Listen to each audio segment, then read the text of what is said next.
there's news out there that Drew Lock, the quarterback from Missouri, is the Denver Broncos guy, that he's their favorite. They're sitting there at number 10 in the draft. They need a quarterback, that Drew Lock is their guy, the guy that they want. Yes, I have, and we'll see in my mock draft later, pegged the Broncos, and I think they're the most likely team to try to jump up and draft a quarterback in this draft, just because John Elway has, at the quarterback position in Denver, kind of been stuck with afterthoughts, basically, after, Peyton Manning retiring, whether it was, 7th rounder back in the Northwestern quarterback, who I can't even remember his name at the moment, whether it was Paxton Lynch, who was the 3rd quarterback off the board in that draft. Trevor Siemian, that is who I was looking for. Whether Paxton Lynch was the 3rd quarterback off the board in that draft because they were, in the 20s drafting. Whether it was Case Keenum in free agency because they couldn't, get Kirk Cousins, and they were still, every single time he's had to address quarterback after Peyton Manning, it's been not his first choice. This is the one time they're in a position, can go get your first choice here if they so choose. So I think that you can't go into 2019, look your fan base in the eye and say, hey, it's Case Keenum again, let's go. So they do have to rally make a the move. troops. Yeah, they just have to do something. So let's discuss what they have to deal with here, though. They're sitting at number 10, and the teams sitting above them that have a quarterback need, the first 3 picks are all locked in. They've got quarterbacks. We always say that the Raiders could go quarterback if they decided to move on from Derek Carr.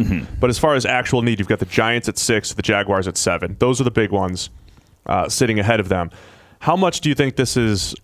10 is just not this optimum spot, and you're like, well, we're probably not going to get Dwayne Haskins. Do they create buzz for Drew Lock with hopes that one of those teams above them will get him instead? Or do you think they're just like, well, he's probably the 3rd QB off the board and he's going to be our guy, let's mesh that? Yeah, I don't know how it behooves you to, if you're not, to start saying we're connected to Drew Lock or have some sort of reports out there that you like Drew Lock, because like I said, you're the 3rd, like you said, they're the 3rd team in terms of quarterback need there. Right. Do they really not want Drew Lock and want someone else to fall in love with him? Because as we saw last year, everyone had Josh Allen going to the Browns. None of these reports should actually be, who they actually have number 1 on their board. They'd be crazy to let everyone know that. So I don't know how this behooves them to get it to be reported this early on. But right. I do think what I know from this is that Drew Lock probably isn't their number 1 quarterback if this is being reported right now. And then more importantly, if they do really love Drew Lock, let's explain why they're a little wrong. Yes. Okay. Well, let's add to that. Dane Brugler of The Athletic, he's their draft analyst, and Dane said some quote. I don't want to misquote him, but the quote was essentially, he has the arm and intelligence and off-field, essentially, that teams will love. I think he threw athleticism in there too. If all the quarterbacks are getting into a car in this draft, Drew Lock is driving. Is that what you're trying to tell me? Are you making that analogy? That was the Mark Sanchez analogy back when he was getting drafted. Oh, God, that's terrible. If all the quarterbacks are getting into a car. That's terrible. Mark Sanchez is the one who's That's right driving. There with our friend Lance Zierlein's. We'll get to that later. Your mom's kid. Oh, yeah, we'll talk Kyler Murray later. So my thing about the Drew Lock thing, let's just say it like this. I keep coming back to, if the first thing you say about a quarterback involves his arm with relation to velocity, pure velocity, and arm strength, that's a red flag to me. Yes, I agree. Also, if you're saying Drew Lock's athleticism is a key, I don't really think so either. Yeah, that's not one of the strengths I've seen from him in terms of creating, outside structure. Was not something I saw the strength from him. So what he does throw a lot of passes off balance, off platform, which is like a bad thing, right? They're clean pockets that he's. But it's times that he's not supposed to be doing that. Drew Lock, I think, is the classic, the how often guy. There are plays where he throws off platform, and you're like, wow, incredible arm talent. How did he do that off platform?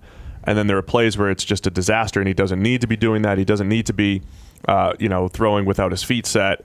So getting caught up on the high-end plays, I think, is the danger, with Drew Lock. Yeah, it always cracks me up when people want to say only a handful of quarterbacks can make that throw. When it's like Ryan Tannehill has made 2 of probably the most impressive throws over the past 5 years that I've ever seen. Oh, he absolutely has. And that's a great point. The fact that Ryan Tannehill made 2 utterly ridiculous throws, and you can say, not everyone's made that throw, doesn't really matter, because the consistency is what matters. The game to game, throw to throw, being able to consistently make just easy throws matters more than this utterly ridiculous throw that maybe no one else could have made. Dude, quarterback play is so much more about consistency, snap for snap, good decision after good decision, accurate pass after accurate pass. Those are your best quarterbacks.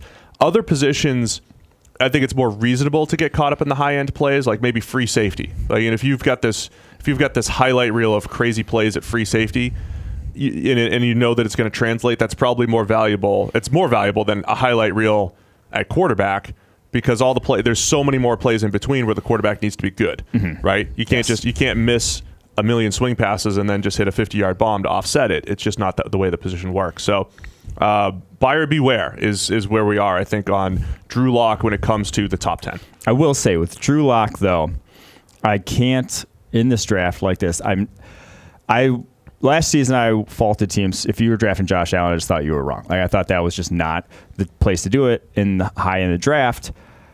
Drew Lock, I can see at least that it could happen one day. Right. It could one day be there. I don't think I wouldn't feel comfortable at all, and I'm not going to bet on him ever getting to franchise quarterback level, but I'm not going to say that he's Josh Allen level to me where I just don't see it ever happening. I'm with you. So the positives to Drew Lock would be he has improved every year. PFF grade has gotten better. There are good parts to his game. I mean, I do think he has those special throws in the bag. I mean, there is something to being a guy that can at least make big-time throws that offsets maybe some inaccuracy, but you just want to see more consistency on a throw-for-throw basis with Lock. So